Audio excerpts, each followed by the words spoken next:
بسم اللہ الرحمن الرحیم۔ وزیر اعلیٰ سہیل خان آفریدی صاحب کی ہدایات کی روشنی میں آج انڈومنٹ فنڈ کا اجلاس یہاں پر منعقد ہوا۔ اس کی جو کمیٹی ممبران ہیں، اور چونکہ ایز اے منسٹر میں ان کی چیئرمین شپ کرتا ہوں، اور وہ ہمارے سیکریٹری اوقاف و مذہبی امور اور دیگر ہمارے حکام شریک ہوئے، پارلیمنٹیرین بھی تھے اور دیگر ڈپارٹمنٹ کے اراکین بھی تھے۔ یہ انڈومنٹ فنڈ کا آغاز کیا گیا 2013 میں، جب پشاور میں چرچ پر بلاسٹ ہوا تو ایک سوال پیدا ہو گیا کہ ہمارے اقلیتی برادری کے جو لواحقین ہیں ان کے لیے، ان کی دادرسی کے لیے کوئی ایسا امدادی نظام کا انعقاد کیا جائے اور امدادی نظام کو وجود میں لایا جائے۔ تو اس دفعہ ہمارے وزیر اعلیٰ خیبر پختونخوا جناب سہیل آفریدی صاحب نے اس انڈومنٹ فنڈ کو ڈبل کر دیا، اور اس کا فائدہ یہ ہوا کہ ان سب کی دادرسی پہلے بھی ہوئی اور مزید بھی کی جائے گی جو ہمارے صوبے میں دہشت گردی سے متاثرہ اقلیتی برادری کے افراد ہیں، ان کے لواحقین۔ آج جن لوگوں کی ہم نے منظوری دی اس میں 95 زخمی افراد ہے، اور جو اس دھماکے میں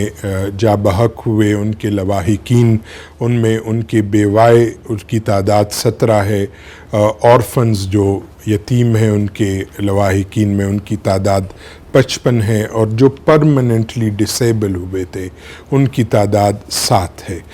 ان سب کے لیے تقریباً یہ خطیر رقم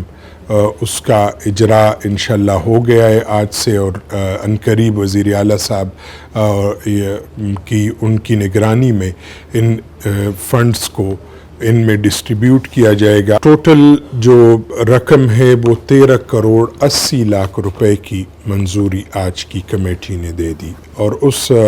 13 کروڑ 80 لاکھ میں اس میں جو انجرڈ افراد ہے، جو زخمی ہوئے ہیں، ان کو 4 لاکھ روپے فی کس دیے جائیں گے۔ پہلے 2 لاکھ تھے، لیکن وزیر اعلیٰ صاحب کی ہدایت پر اس کو ڈبل کر دیا گیا۔ اسی طرح ویڈو کو جو 10 لاکھ روپے پروپوز تھے وہ وزیر اعلیٰ صاحب نے ڈبل کر دیے تھے، اس لیے آج کی کمیٹی نے بھی اس پر یہی فیصلہ دیا ہماری زیر صدارت کے اس کو بھی 2 ملین یعنی 20 لاکھ روپے فی بیوہ اقلیتی برادری، ایک دفعہ پھر وضاحت کر رہا ہوں، اقلیتی برادری جو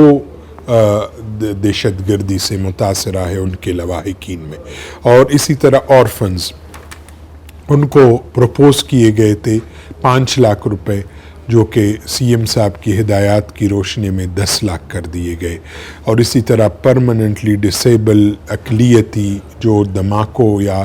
دیگر دہشت گردی کے واقعات میں ہوئے تھے ان کے 7 افراد تھے، اور ان کے فی کس 5 لاکھ روپے تھے، اس کو بھی ڈبل کر دیا گیا، 10 لاکھ کر دیے۔ مردان میں جو گزشتہ دنوں واقعہ ہوا اس کے جو وہاں ایک یتیم بچی ہے، ان کے لیے پہلے 10 لاکھ اعلان کیا گیا تھا، ٹوٹل 20 لاکھ، لیکن اس کو بھی بڑھا کر 40 لاکھ روپے کر دیے گئے۔ یہ سارے انشاءاللہ عنقریب ان کی پروسیسنگ مکمل کر کے اور اپروو ہو گئے، اور عنقریب ان کو وزیر اعلیٰ خیبر پختونخوا اور صوبائی حکومت کی طرف سے ان کو جلد از جلد انشاءاللہ ان کو دے دیں گے، اور ان کی یہ دادرسی ہماری صوبائی حکومت کرے گی۔